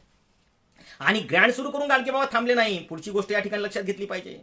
बाबा ग्रँड बंद करून चालू करून थांबले नाहीत, तर बाबांनी काय करावं की बाबांनी त्या ठिकाणी इतका पश्चिम महाराष्ट्रामध्ये इतका प्रचंड प्रचार केला की रयत शिक्षण संस्थेच्या कर्मवीर भाऊराव पाटलाकडे आणि त्याचबरोबर विदर्भामध्ये पंजाबराव देशमुखांना मदत करण्यासाठी इतका प्रचंड मदतीचा ओघ या दोघांकडे येत राहिला. आणि शेवटी 1954ला 5 वर्षानंतर अवघ्या 5 वर्षात कर्मवीर भाऊराव पाटलांना गाडगेबाबांना पत्र पाठवावं लागलं की बाबा आता आमच्या संस्थेचा प्रचार करणं बंद करा. पत्र पाठवून कर्मवीर भाऊराव पाटील सांगतात की बाबा आमच्या संस्थेचा प्रचार करणं बंद करा, कारण तुमच्या सांगण्यामुळं माझ्याकडे इतक्या प्रचंड देणग्या आता जमा झाल्या की यापुढे जर कोण शासनानं ग्रँड जरी दिले नाही तर 40 वर्ष या देणगीतून आम्ही संस्था चालू शकतो, याची जाणीव गाडगेबाबांनी त्यांनी करून दिली. मित्र, इतकं मोठं काम गाडगेबाबांचं होतं, कारण बाबांना माहिती होतं जोपर्यंत हा बहुजन समाज शिकणार नाही तोपर्यंत आमचा विकास शक्य नाही, आणि म्हणून शिक्षणासाठी इतक्या तळमळीनं काम केलं. आणि इतकं मोठं गाडगेबाबांनी सांगावं आणि लोकांनी ऐकावं. गाडगेबाबांनी सांगितल्यामुळे विदर्भात पंजाबराव देशमुखांना इतक्या मोठ्या देणग्या मिळाल्या की ती प्रचंड मोठ्या देणग्या होत्या. दर्यापूरचं तुम्हाला उदाहरण सांगितलं पाहिजे. आज जे जे डी पाटील सांगलीकर आदर्श हायस्कूल वगैरे रत्नाबाई राठी शाळा आहे, ह्या जागा बाबासाहेब सांगलीकरांच्या होत्या. त्या बाबासाहेब सांगलीकर आणि पंजाबराव देशमुखांचं जे राजकीय मतभेद होते त्यामुळे ती जागा त्यांना पंजाबराव देशमुखांना दर्यापुरात मिळत नव्हती. गाडगेबाबा त्यांच्याकडे गेले आणि त्यांना सांगितलं की बाबासाहेब पंजाबराव देशमुख मागते तेवढी जागा त्यांना तुम्ही देऊन द्या, कारण गरिबाचे लेकरं शिकतील तर खऱ्या अर्थानं आमचा विकास होईल, याची जाणीव बाबा करून देतात. मित्र, इतकं प्रचंड मोठं काम गाडगेबाबांनी करून ठेवलं की एक न शिकलेला माणूस इतकं प्रचंड मोठं काम करू शकतो, तो आदर्श जर आम्ही आमच्या मनात खऱ्या अर्थानं घालून ठेवला ना, तर निश्चितच आमचा विकास झाल्याशिवाय राहणार नाही. इतकं प्रचंड मोठं काम. म्हणजे गाडगेबाबांना जेव्हा 20 डिसेंबर 1956ला गाडगेबाबांचं महापरिनिर्वाण झालं, त्या दिवशी त्यांच्यासाठी श्रद्धांजली गीत तुकडोजी महाराजांनी म्हटलं. त्या श्रद्धांजली गीतामध्ये तुकडोजी महाराजांच्या पहिल्या 4 ओळी सांगतो की इतकं सुंदर श्रद्धांजली गीत आहे, आणि त्या पूर्ण श्रद्धांजली गीतामध्ये इतकं सुंदर वर्णन बाबांच्या आयुष्याचं केलं आहे. त्यातल्या पहिल्या 4 ओळी तुकडोजी महाराज म्हणतात की सुनी खबर की संत गाडगे बाबा हमको छोड़ गए, सुनी खबर की संत गाडगे बाबा हमको छोड़ गए, धड़क भरी छाती में हमको तो पलभर होश नहीं रही. पुढचं महत्वाचं आहे, वहावारे जनसेवकता तू नये युग का उजियारा, वहावारे जनसेवकता तू नये युग का उजियारा, साधु को आदर्श बतलाने बीताया जीवन तूने सारा, बीताया जीवन तूने सारा. म्हणजे तू कसा होतास, तू या नवीन युगाचा उद्धार करता होतास, नवीन युग निर्माण करणारा होतास. तुझं कर्तृत्व कसं होतं, या नवीन युगाचा निर्माण करणारं तुझं कर्तृत्व होतं. आणि एवढंच नाही, तुझं चरित्र इतकं आदर्श आहे की संपूर्ण या देशातील साधू संतांनी ते आदर्श घ्यावा इतकं मोठं तुझं चरित्र आहे. म्हणजे खरंच जर गाडगेबाबांचं चरित्र हे ज्या सगळ्या साधूंनी वाचलं असतं ना, तर अशा प्रकारचे कृत्य त्यांच्या हातून झाले नसते, इतके मोठे मठ, इतके मोठे मंदिर उभे झाले नसते, आणि तो पैसा आमच्या बहुजन समाजाच्या शिक्षणासाठी, आरोग्यासाठी, सगळ्या गोष्टीसाठी निर्माण झाला असता. याची जाणीव खऱ्या अर्थाने ते चरित्र वाचून या लोकांना झाल्याशिवाय राहणार नाही. प्रत्येकांसाठी, मग तो साधू असो, तो राजकारणी असो, तुम्ही समाजासारखा सामान्य माणूस असो, या प्रत्येकांसाठी बाबांचं चरित्र आदर्श आहे. कारण बाबांनी जे आम्हाला शिकवलं, बाबांनी ज्या आम्हाला देणग्या दिल्या, कारण बाबांची देणगी कोणती होती, तर बाबांनी आम्हाला खऱ्या अर्थाने विचार करायला लावलं. बाबांचं कीर्तन प्रश्न उत्तराच्या स्वरूपात असायचं, हे सगळ्यांना आपल्याला माहीतच आहे. आणि प्रश्न उत्तराच्या स्वरूपात बाबा कीर्तन करायचे, आणि लोकांच्या विचारचक्र होतं, त्या विचारचक्राला गतिशील करण्याचं काम बाबा करायचे. आमच्यामध्ये जीवन मूल्य रुजवलं, आणि प्रत्येक माणसानं ती 10 मूल्य जर आपल्यामध्ये उतरवली तर त्याच्या विकासाला कोण रोखू शकतो. गाडगेबाबांनी प्रत्येक माणसामध्ये रुजवण्याचं काम केलं, प्रत्येक माणसाला त्याची जाणीव करून देण्याचं काम केलं. इतकं प्रचंड मोठं कार्य या गाडगेबाबांनी केलेलं आम्हाला दिसून येते. गाडगेबाबांच्यामुळं खऱ्या अर्थानं या समाजाच्या प्रबोधनामध्ये इतकं दिवसभर सातत्यानं 51 वर्ष दररोज लोकांना प्रबोधन, गावागावामध्ये जाऊन लोकांमध्ये जागृती करण्याचं काम मला वाटत नाही या देशामध्ये कोण केलं असेल. तळागाळातल्या माणसांना जागृत करण्याचं काम, बुद्धिवंतांचा तर प्रश्नच नाही, बुद्धिवंतांना तर केलं, पण तळागाळातल्या माणसांमध्ये जागृती करण्याचं काम गाडगेबाबांनी जे केलं ते फार मोठं होतं आणि अमूल्य आहे. म्हणून बाबांचं चरित्र आणि बाबांचं कार्य आम्ही जर समजून शिकलं तर निश्चितच जे आम्ही महासत्तेचं स्वप्न पाहतो आहे ते महासत्तेचं स्वप्न पूर्ण झाल्याशिवाय राहणार नाही. कारण महासत्तेचं स्वप्न याच्यासाठी आम्ही स्वप्न पाहतोय, कारण आमच्याजवळ स्ट्रेंथ भरपूर आहे, आमची ताकद खूप मोठी आहे. पण त्या ताकद आमची कुठं चालली, तर आम्ही चंगळवादाकडे झुकलो आहे, आम्ही व्यसनाधीनतेकडे झुकलो आहे, आम्ही अंधश्रद्धेकडे झुकलो आहे, आणि आम्ही आमच्या खऱ्या अर्थानं चांगला विचार न करता रूढी परंपरेच्या याच्यामध्ये गुंतलेलो आहे. यातून जोपर्यंत आम्ही बाहेर पडणार नाही तोपर्यंत आमचा विकास शक्य नाही. म्हणून बाबांचं चरित्र हे आमच्यासाठी फार महत्वाचं आहे. म्हणून जाता जाता मला सांगितलं पाहिजे की रंजल्या गांजल्यांना परिवर्तनाचा मंत्र दिलास, रंजल्या गांजल्यांना परिवर्तनाचा मंत्र दिलास, सन्मार्गाने जगण्याच्या तत्वज्ञानाचा मार्ग आम्हा दाखविलास. परत घेऊन ये बाबा, परत घेऊन ये बाबा, पुन्हा नवा अवतार, भरकटलेल्या लेकरांना हवाय आधार, भरकटलेल्या लेकरांना हवाय आधार. म्हणून हा बाबांचे विचार, बाबांचं कार्य, बाबांचं तत्वज्ञान खऱ्या अर्थानं आम्ही अंमलात आणलं पाहिजे. आम्ही ते आमच्या हृदयात साठवून रोज आमच्या जीवनात अंमलात आणलं पाहिजे, आणि आमच्या विकासातून देशाच्या विकासामध्ये खऱ्या अर्थानं आम्ही हातभार लावला पाहिजे अशी या ठिकाणी अपेक्षा करतो.